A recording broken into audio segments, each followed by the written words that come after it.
In the standard history of the 20th century, one name represents the absolute limit of human depravity. We associate this face with an industrial-scale genocide that claimed the lives of 6 million people. But the data suggests that our focus on this single figure overlooks a wider landscape of atrocity. These are the raw death tolls of the century's most notorious regimes. Mao Zedong sits at the top of this list. His Great Leap Forward was an attempt to force China into rapid industrialization, but the resulting state-managed famine starved between 30 and 40 million people in just 2 years. Below him is Joseph Stalin. Through a combination of political purges, freezing labor camps, and engineered famines in Ukraine, Stalin's administration accounted for over 20 million deaths.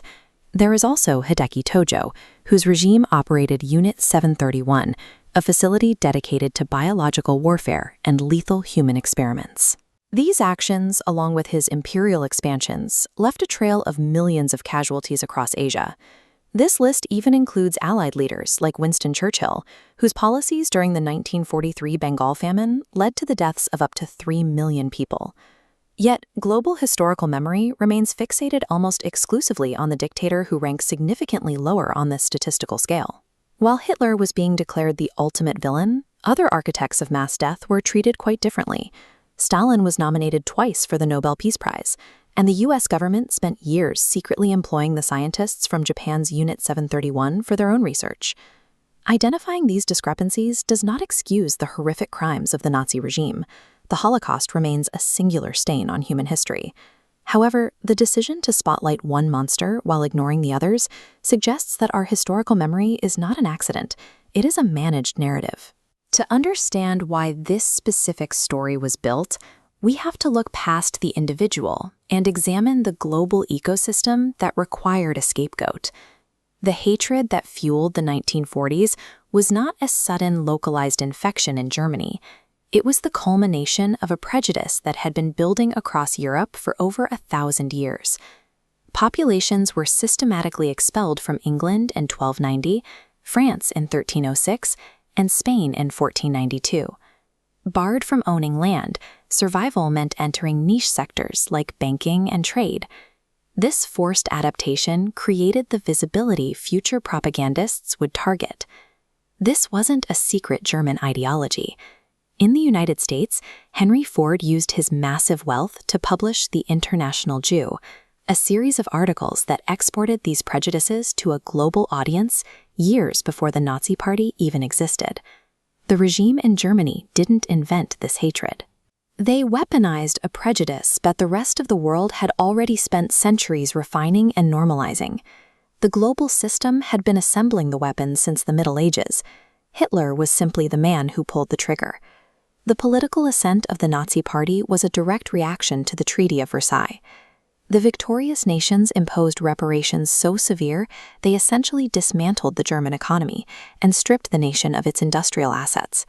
The resulting hyperinflation made the national currency worthless. When people lose their life savings and can no longer afford bread, they stop believing in moderate governance and start looking for a radical alternative. Established politicians like Franz von Papen tried to exploit this chaos. They believed they could install Hitler as a puppet chancellor, using his popularity to crush their rivals while they maintained the real levers of power behind the curtain. Corporate interests were just as complicit. IBM provided the regime with the tabulating technology necessary to systematically identify, categorize, and track millions of victims with industrial precision. To fund his expansion, Hitler implemented MIFO bills, a parallel currency that allowed Germany to arm itself without borrowing from international private banks. By seizing control of his own money supply, he became a direct threat to the global financial order. A convergence of political arrogance and corporate greed built this regime. The system provided the funding, the technology, and the economic desperation required to launch a force it eventually could not control. The difference in how we remember these dictators comes down to transparency. Mao and Stalin were masters of the bureaucratic lie, hiding their massacres behind dull administrative labels like collectivization and reform. Hitler was unique because he was loud. He broadcasted his hatred on the radio and documented his atrocities in meticulous detail, providing the world with unavoidable evidence of his intent. This made him a perfect tool for the post-war Allied powers. They needed a way to justify their own firebombing of cities, their alliance with the brutal Stalin, and their roles in induced famines like the one in Bengal. To secure their status as absolute heroes, the victors needed an absolute, singular villain. By placing the weight of the entire century's evil onto one man, they created a moral binary that simplified a very complicated war. Focusing the world's collective trauma on a single face allowed every other nation and corporation to wash their hands. It allowed the system to hide the fact that it had spent years enabling the very monster it was now claiming to have destroyed. Hitler was undeniably a monster, but treating him as an isolated anomaly ignores the machinery that created him.